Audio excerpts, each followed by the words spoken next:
The Steam Deck has been out for almost 2 years. That's crazy to think about. Like, time is really flying by. It originally came out February 25th, 2022. That's just crazy to think about. Really. But after this year and a half, should you still go buy a Steam Deck? Is the Steam Deck still viable? And I think it is. The Steam Deck has never been better, in my opinion. There have been rumors of new Steam Deck hardware coming out soon, or rumored to be in development, which of course they're gonna be in development. It's like asking if there's gonna be another PlayStation. Of course there's gonna be another PlayStation. But the Steam Deck, granted, was always less certain of a thing, but with how of a mind-blowing success this has been for Valve, it makes sense to start working on the sequel. And especially with how much explosive this entire market has been as of late. There's so many people coming to market with new devices. Lenovo, Asus, Anbernic, Aya, Ain, all those people releasing new products nearly on a 6-month rotation. Every 6 months there's seemingly a new crop of handheld PCs and emulation devices. It's crazy how fast people are pumping these out.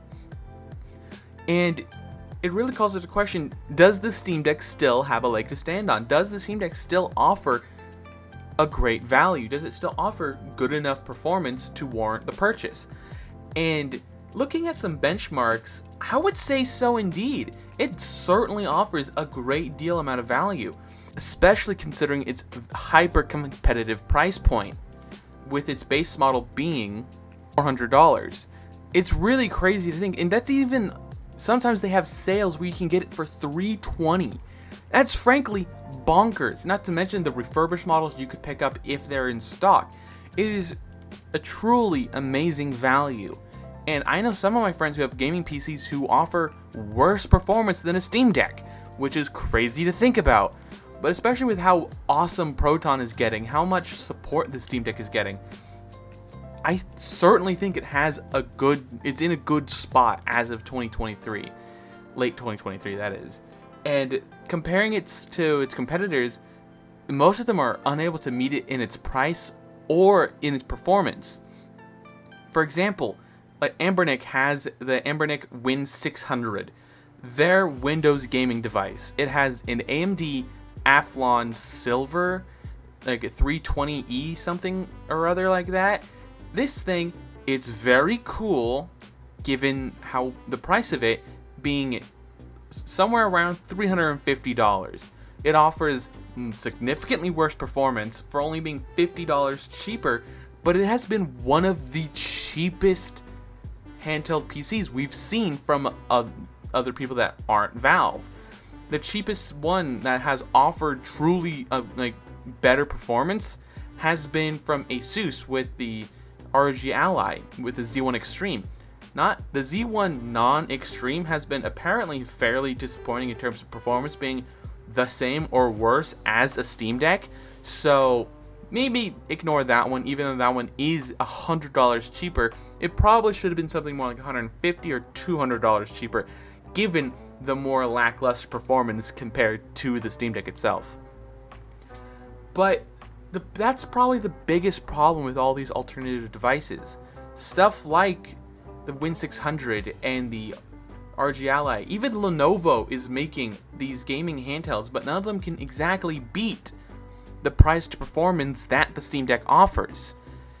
And that's something that might not happen for a very long time. And even when these things get older, something like the Aioneo Next, that device originally came out late 2020, early 2021, if my memory serves me correct. And that thing, used on eBay, is still $1,000. Even though the Steam Deck absolutely trounces it in terms of performance. These things will have a hard time getting popular, and because of Valve, they have been more attainable, more accessible to other people who can't drop $150,000 fucking dollars on gaming handhelds. That is an exaggeration, but like on average, The cheapest device Aya offers is like $800 if you want good enough performance to meet or exceed the Steam Deck. It's crazy that most of these devices are this expensive still, when the Steam Deck, granted, it does have its own homebrewed SoC, not like the RG Ally. The RG Ally is literally just a freaking Ryzen 7, like 7040U or something. So that's just a fancy rebrand. Yes, it's just missing like its AI engine, so it could be at a lower wattage, but fundamentally it's exactly the same as all these other devices. I think Asus's is probably the most creative take on this handheld, but it's far more akin to the Nintendo Switch than it is to the Steam Deck in terms of what it's trying to be. So that one is probably something else to consider, considering what it does compared to what all these other devices do. Like, all these other ones are just basically handhelds, and you could dock them, but that's not necessarily what they're going to be used for. This Lenovo one has like a kickstand, detachable controllers with magnets. It's crazy.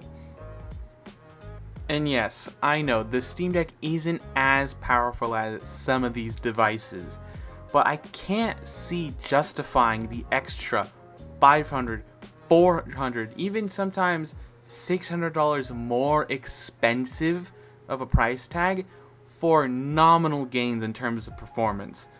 And the only times I can see that truly being useful is when you want to play the bleeding edge, the absolute newest of the new games. And that only strictly applies to the ones that are super intensive. Like, for example, Lies of P that just came out. That game doesn't require crazy specs to run, and I can suspect that game would run very well on Steam Deck. But Starfield, it's getting there. It's at 720p all low. You can almost have a 30 FPS average. Once you get mods installed to help the performance, you can, it is achievable. But these other devices, like the RG Ally, are getting like 40 FPS, 50 FPS, fairly stably without mods. So the Steam Deck, while yes, not being able to offer the same level of performance, can beat them all in terms of price for the performance it does offer. Like, it is truly boggling the value that the Steam Deck provides. And I know some people who only use a Steam Deck as their home computer, as their main gaming rig. Not saying you couldn't do that with any of these other devices, but the Steam Deck just offers this different experience that these other devices just don't. The performance is getting better with time. The games don't always necessarily need the extra power. The Steam Deck, though, if I have one complaint, its battery life is starting to show its age.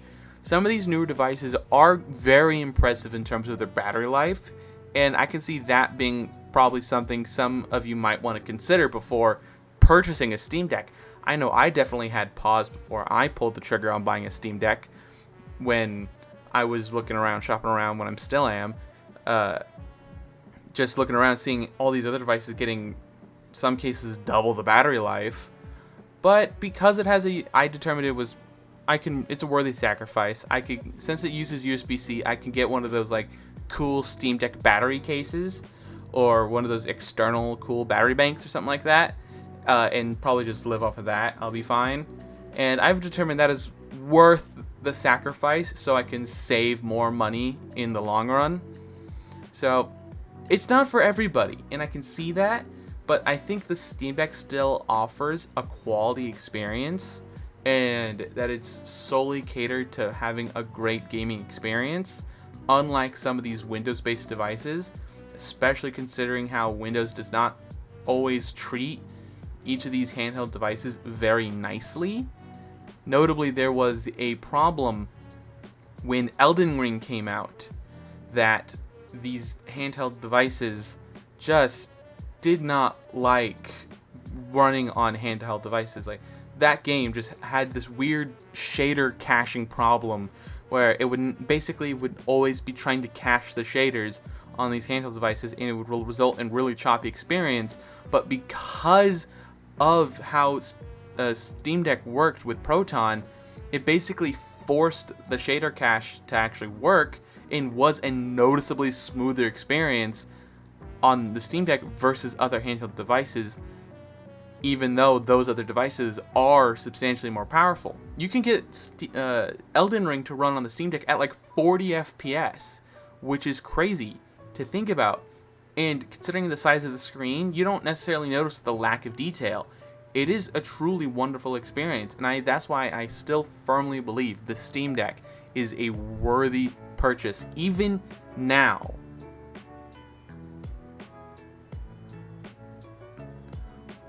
What are your thoughts? Are you going to get a Steam Deck after watching this video? Is there any games I should check out on my Steam Deck when it arrives? I would love to know your thoughts. I would love to hear your recommendations. So don't forget to leave a comment down below, a like, comment, subscribe, and don't forget to have a wonderful day and all the other social media garbage down below.